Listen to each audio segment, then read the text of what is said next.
Movie की शुरुआत एक सुनसान घर से होती है जहाँ पे घर का मालिक रेडियो को चलाने की कोशिश करता है। इस दौरान उसकी वाइफ मार्गरीटा टीवी देखते हुए डिनर तैयार कर रही होती है। थोड़ी देर बाद मार्गरीटा पीटर के पास आती है और उसे खाने के लिए नीचे बुलाती है। पीटर उसे कहता है कि ये रेडियो बॉक्स उसे पुराने सामान में मिला है। मार्गरीटा उसे कहती है ठीक है, तुम 15 मिनट में खाने के लिए नीचे आ जाओ। मार्गरीटा खुद नीचे चली जाती है और पीटर फिर उस रेडियो को ऑन करता है। जैसे ही वो उसको ऑन करता है तो अचानक से पास रखी हुई घड़ी की आवाज वहीं पे थम जाती है। तभी अचानक से उस रेडियो में से किसी औरत की खौफनाक आवाज सुनाई देने लग जाती है, जो कि कह रही होती है कि चुप रहो, वो हमें सुन सकता है। पीटर डर के मारे रेडियो को ऑफ कर देता है और फिर जब वो अचानक से दोबारा रेडियो को ऑन करता है तो वो औरत उसके सामने आ जाती है, जो कि रेडियो को बंद करते ही खुद ही गायब हो जाती है। और अगली बार फिर से वो पीटर के पास आ जाती है और उसे कहती है कि चुप रहो। उसके बाद फिर से वो औरत वहाँ से गायब हो जाती है। पीटर अब डरते हुए एक बार फिर से रेडियो को ऑन कर देता है, लेकिन इस बार वो औरत फिर से आके रेडियो को ऑफ कर देती है। पीटर को समझ आ जाती है कि यहाँ पे कोई गड़बड़ है और फिर अचानक से उसके पाँव के साथ एक खिलौना टकरा जाता है और फिर कोई आदमी आके उसके गले को दबा देता है। मार्गरीटा अपने हस्बैंड की आवाज सुन के फौरन से वहाँ पहुँच जाती है, लेकिन तभी वहाँ पे स्क्रीन को ब्लैक कर दिया जाता है। इसके बाद हम पीटर और मार्गरीटा की बेटी एमा को देखते हैं, जो कि एक सिंगर है, जो कि ऑडिशन देने आई होती है, लेकिन ऑडिशन दे नहीं पाती, वो घबरा जाती है और इसके बाद वो घर चली जाती है। घर लौटने पे एमा का बॉयफ्रेंड सेबा उसको मुबारक देता है, लेकिन वो उसे बताती है कि मैं इस बार फिर से घबरा गई थी। सेबा एमा की काफी हौसला अफजाई करता है कि तुम्हें परेशान होने की कोई जरूरत नहीं है। इसके बाद एमा की मॉम की कॉल आ जाती है और उसको लगता है कि उसकी मॉम काफी घबराई हुई है और सेबा उदास होके अपने बॉयफ्रेंड के साथ वापस इटली लौट आती है।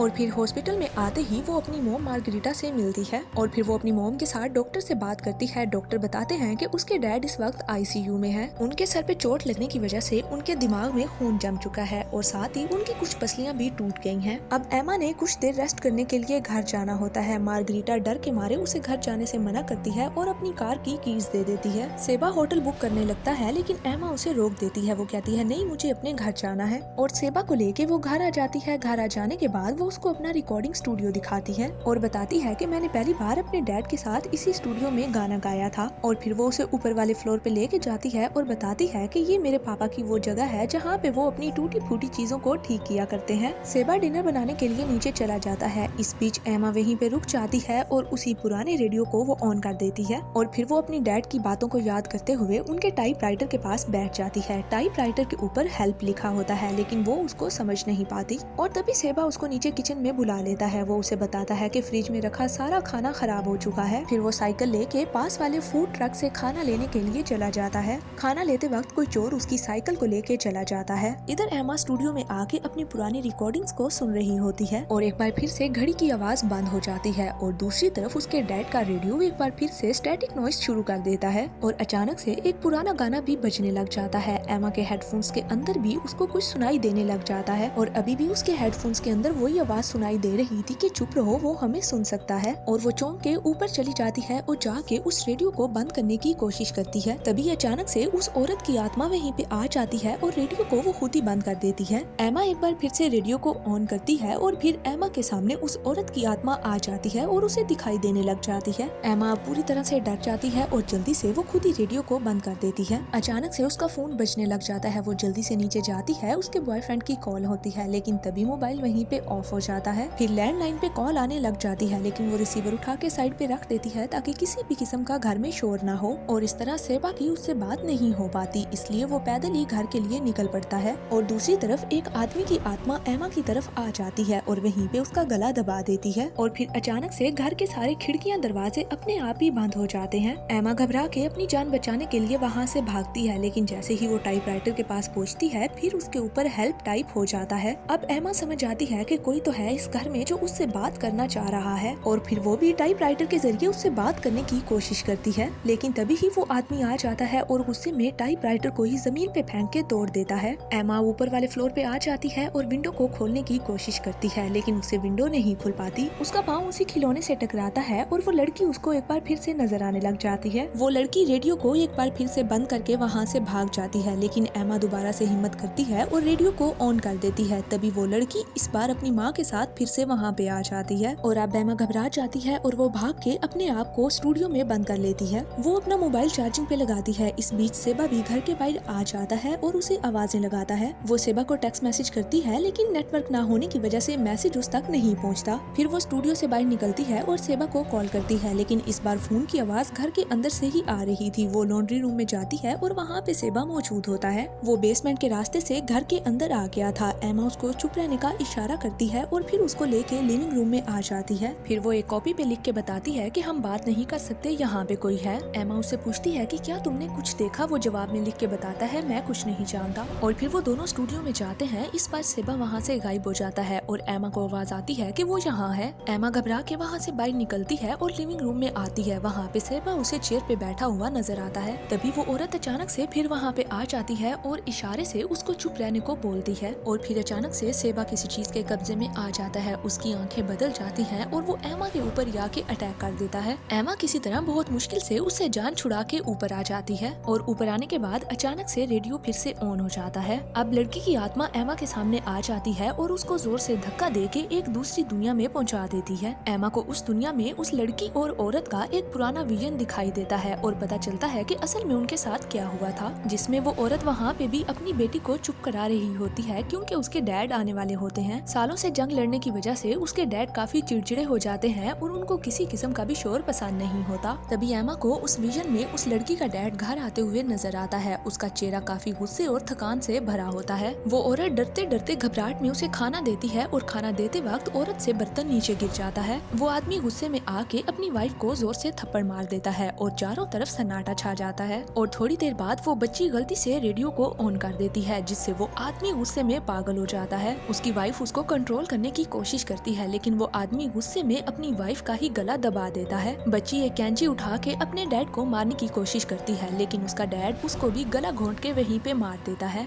और फिर वो खुद एक चेयर पे बैठा बैठा ही मर जाता है। एमा बस रोते हुए उनकी फैमिली की दर्दनाक कहानी देखते ही रह जाती है। तभी ये सब खत्म होता है और सेबा एमा को खींच के उसके ऊपर फिर से अटैक कर देता है, लेकिन एमा सही टाइम पे पास खड़े हुए खिलौने से उसके सर पे मार के उसे बेहोश कर देती है। एमा अब किसी तरह से सेबा को स्टूडियो में लेके जाती है और वहाँ उसको बंद करके वो तेज म्यूजिक बजाना शुरू कर देती है ताकि वो सेबा के अंदर आई उस आदमी की आत्मा को म्यूजिक से परेशान करके बाहर निकाल सके। सेबा के अंदर आई हुई आत्मा गुस्से में आके म्यूजिक सिस्टम को ही तोड़ देती है। इस बीच एमा शोर करने वाली सारी घर की डिवाइसेस को ऑन कर देती है। एमा ऊपर वाले फ्लोर में जाके छुप जाती है, लेकिन सेबा उसके पीछे पीछे वहाँ पे भी पहुँच जाता है। एमा इस बीच अलार्म को भी ऑन कर देती है और पूरे घर में चारों तरफ शोर की आवाजें सुनाई देने लग जाती हैं। उस शोर को कोई भी बर्दाश्त नहीं कर पाता, लेकिन थोड़ी देर बाद घर की पूरी लाइट ऑफ हो जाती है और लाइट जाने की वजह से पूरे घर में एक बार फिर से सन्नाटा छा जाता है। एमा की मौत अब उसके सामने खड़ी थी और अब उसके पास बचने का कोई चांस नहीं था। उसी वक्त वहाँ पे रखा हुआ रेडियो एक बार फिर से ऑन होता है और उस रेडियो में से उस आदमी की बेटी और वाइफ की आवाजें आने लग जाती हैं और इस बार एमा समझ जाती है कि ये आदमी दूसरे शोर से ज्यादा अपनी वाइफ और बेटी की आवाज से नफरत करता है। और तभी उन दोनों की आत्माएं भी वहाँ पे आ जाती हैं और वो एमा का हाथ पकड़ के कस के थाम लेती हैं। इसके बाद वो तीनों मिल के जोर जोर से चिल्लाने लग जाती हैं और उन तीनों के शोर की आवाज से सेबा के जिस्म से उस आदमी की बुरी आत्मा निकल के बाहर आ जाती है और हमेशा के लिए वहाँ से चली जाती है और साथ ही उन दोनों माँ बेटी की आत्मा भी वहाँ से हमेशा के लिए गायब हो जाती है। सेबा भी अब अपनी असली हालत में लौट आता है और वहाँ पे सब कुछ नॉर्मल हो जाता है और कुछ दिन बाद हॉस्पिटल से एमा के मॉम एंड डैड भी वापस लौट आते हैं और अब वो पूरी फैमिली एक साथ बहुत खुश होती है। और इसी के साथ ये मूवी यहीं पे एंड हो जाती है।